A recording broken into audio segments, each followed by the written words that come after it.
भाजपा इस समय मुसलमानों को लेकर उनके राजनीति की दृष्टि से एक महत्वपूर्ण नीति की ओर आगे बढ़ रही है। वह नीति उसकी यही है कि मुसलमानों में भी सामाजिक विभाजन है। हम लोग मान के चलते हैं कि इस्लाम समस्त भाईचारे की बात करता है, इसलिए उसमें ऊंच नीच छोटा बड़ा नहीं होगा, लेकिन भारतीय समाज का असर वहां भी है। जो पसमानदा मुसलमान है, जिनकी संख्या 80% मानी जाती है, उनको वही हैसियत मुसलमानों के बीच हासिल नहीं है जो अशराफिया को है। अशराफिया यानी उच्च श्रेणी के लोग, वो एक विभाजन यहाँ है।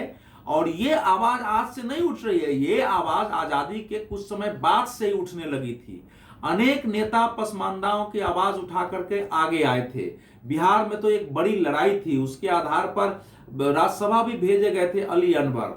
नीतीश कुमार ने पसमानदा मुसलमानों को तोड़ने की कोशिश की थी, उसमें थोड़े बहुत सफल भी हुए थे वो, क्योंकि मूलतः मुसलमान उस समय लालू प्रसाद यादव को वोट देते थे।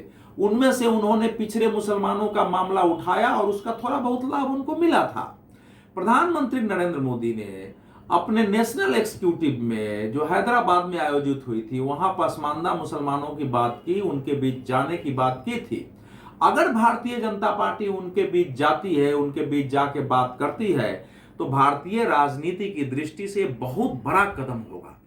क्योंकि अभी तक मुसलमान की बात तो करते हैं, लेकिन मुसलमानों में भी जिनको अभी तक समाज से अलग माना गया है, उनके बारे में अलग से कोई बात नहीं करता। हिंदुओं में हम पिछड़ों की बात करते हैं, दलितों की बात करते हैं, उनके लिए सामाजिक न्याय की बात होती है, उसके आधार पर पार्टियां खड़ी हो गई, अनेक नेता बन गए हमारे देश में, उनके शासन आ गए हैं।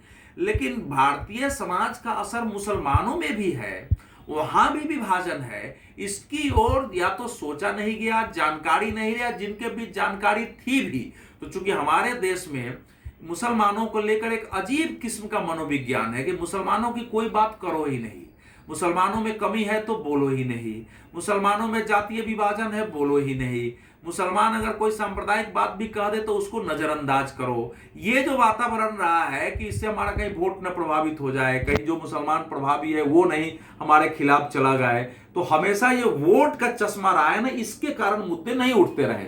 अब भारतीय जनता पार्टी के साथ समस्या नहीं है, क्योंकि उसको पता है कि इस समय मैक्सिमम मुसलमान उसको वोट नहीं देते हैं, मेजॉरिटी मुसलमान उसके खिलाफ वोट डालते हैं। उस पार्टी को मुसलमान वोट देने की कोशिश करते हैं जो भाजपा को हरा सके, वो रणनीतिक मतदान करते हैं। तो उसके पास मुसलमानों के बीच, जो मुसलमान वोटरों के बीच खोने के लिए कुछ नहीं है। जो कुछ भी होगा उसको प्राप्त ही होगा। और यह सच है कि आज तक एक भी कोई बड़ा नेता पसमानदा की श्रेणी से नहीं निकला है।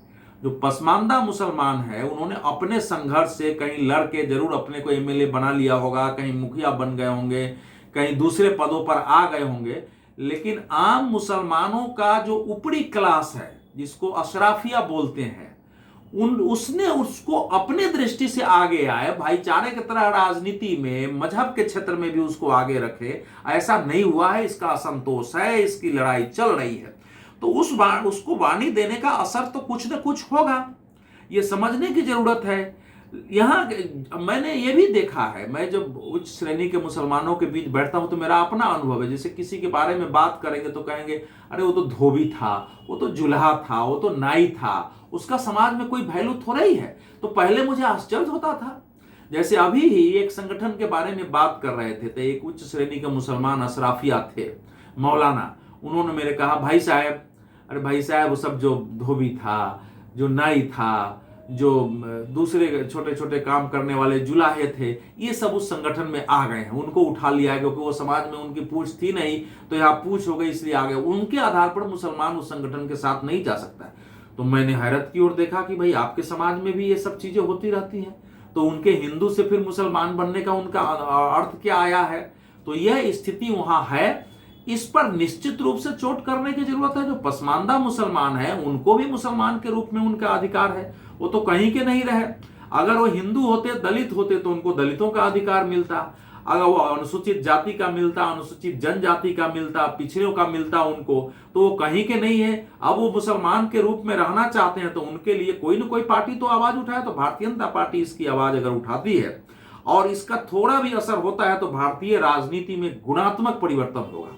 नरेंद्र मोदी के नेतृत्व में भारतीय जनता पार्टी ने एक मिथक को तो तोड़ दिया है।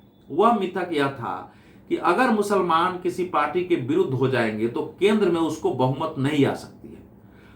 नरेंद्र मोदी के नेतृत्व में 2014 में 2019 में भारतीय जनता पार्टी ने जिस प्रकार की बहुमत प्राप्त की, उसके बाद साफ हो गया कि यह मिथक नहीं चलने वाला है।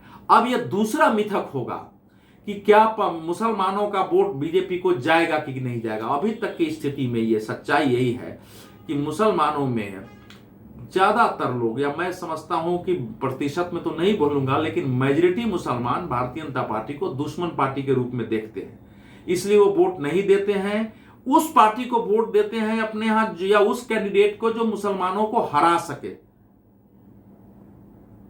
जो भाजपा को हरा सके। काट दो इसको, काट दो।